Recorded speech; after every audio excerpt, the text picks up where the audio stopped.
मैं ईशा गुप्ता, आप देख रहे हैं जनता 24 न्यूज, जो रहे हर पल सच के साथ। तो आइए ले चलते हैं आपको आज की खास खबर की। जनपद फिरोजाबाद में लोकसभा सीट से परचम पार्टी ऑफ इंडिया के प्रत्याशी का नामांकन निरस्त हो जाने के बाद बसपा को दिया समर्थन। इश्तियाक अली बाबर ने सोमवार को शाम के समय अपना समर्थन बसपा को देकर दामन थाम लिया। साथ ही कहा कि भाजपा और सपा की मिली भगत के जरिए आवाम के साथ जो हो रहे छल को देखते हुए परचम पार्टी ने बहुजन समाज पार्टी के शीर्ष नेतृत्व से चर्चा के उपरांत चौधरी बशीर को अपना समर्थन दिया है। आज से परचम पार्टी का एक एक कार्यकर्ता बसपा के चुनाव प्रचार में लगेगा और चौधरी बशीर को अच्छे मतों के साथ विजयी घोषित कराकर संसद में भेजने का कार्य करेंगे। ब्यूरो रिपोर्ट, फिरोजाबाद, जनता 24 न्यूज। रिपोर्टर गौरव राठौर। जनाब बाबर साहब ने आज, मैं बहुजन समाज पार्टी से प्रत्याशी हूँ फिरोजाबाद लोकसभा से, तो बाबर साहब का जो समर्थन मुझे मिला है इससे बहुत मजबूती मिलेगी हमको, और हम सब लोग मिल कर के जो बात रखेंगे जनता के बीच, पब्लिक के बीच, आवाम के बीच और मजबूती के साथ, तो मैं समझता हूँ कि हम लोग कामयाब होंगे।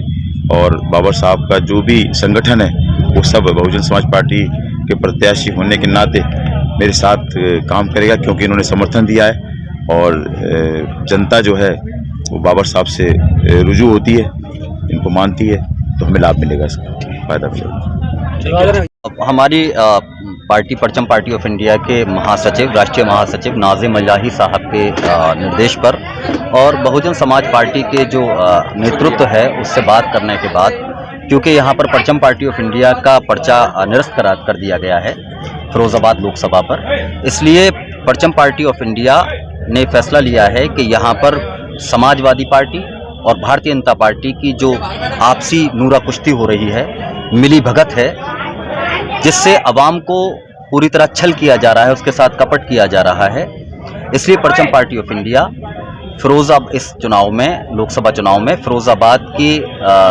लोकसभा पर बहुजन समाज पार्टी के उम्मीदवार श्री बशीर साहब को अपना समर्थन देती है। परचम पार्टी ऑफ इंडिया का एक एक कार्यकर्ता 7 तारीख तक फिरोजाबाद लोकसभा पर पूरी तरह बहुजन समाज पार्टी के उम्मीदवार चौधरी बशीर साहब के साथ काम करेगा, शाना बशाना मिलकर, और भारतीय जनता पार्टी और समाजवादी पार्टी के बीच में जो गठजोड़ है, जो जिस तरीके से ये आपस में नूरा कुश्ती करके अवाम को धोखा दे रहे हैं, इनके चेहरे मुकरू चेहरों से नकाब उतारा जाएगा।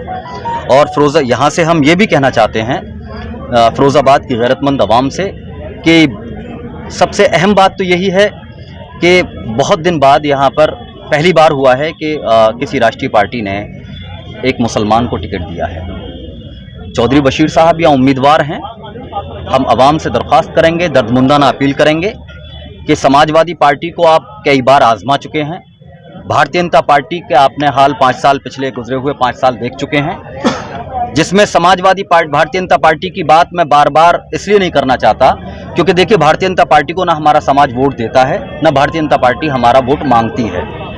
हमारे समाज का वोट सबसे ज़्यादा अगर किसी को जाता है और जो लोग उसका दावा करते हैं वो समाजवादी पार्टी यहाँ पर लेती आई है, लेकिन पिछले 25-30 साल से हमारे वोट को हासिल तो किया, लेकिन बदले में समाजवादी पार्टी ने सिर्फ फिरोजाबाद के मुसलमानों का, फिरोजाबाद के दलितों का, फिरोजाबाद के बैकवर्ड क्लास का, गैर यादव समाज का पूरी तरह इस्तेमाल किया है। इसलिए अब पहले वाला मुसलमान, आज से 25-30 साल पुराना मुसलमान अब उत्तर प्रदेश में नहीं बचा है, जो नेताजी के टाइम में मुसलमान था। मुसलमान पढ़ चुका है, पढ़ा लिखा है और अवेयर हो चुका है, और सियासी शऊर भी बेदार हुआ है मुसलमान का, इसलिए वो अच्छी तरह जान चुका है कि अब खजूर और सेवइयाँ और टोपी लगाकर अब मुसलमानों के वोटों को आसानी से हासिल नहीं किया जा सकता। चौधरी बशीर साहब फिरोजाबाद के लिए एक बेहतरीन उम्मीदवार हैं। फिरोजाबाद की आवाम बहुजन समाज पार्टी को, ख़ासतौर से दलित और मुसलमानों की जो एक पुरानी एक शुरू से जब से भारत आज़ाद हुआ है, बाबा साहब अम्बेडकर के बाद से, उससे पहले हम लोग सरसैयद की विचारधारा पर काम करने वाले हैं। जो सरसैयद 1860 में कहा करते थे बाबा साहब अम्बेडकर, 1947 में बाबा साहब अम्बेडकर ने कहा, तो सरसैयद और अम्बेडकर की जो विचारधारा है उसी से इस देश के फ़िरका परस्ती का खात्मा किया जा सकता है और कोई दूसरा रास्ता नहीं है। समाजवादी पार्टी लोहिया जी के दरवाजे से समाजवाद का नारा लेकर चली थी, लेकिन नागपुर के कार्यालय पर जाकर घुटने टेक चुकी है। इसलिए पूरी तरह अवाम ये समझ ले कि भारतीय जनता पार्टी से मिलकर साजिश के तहत यहाँ पर एमएलए हराए गए।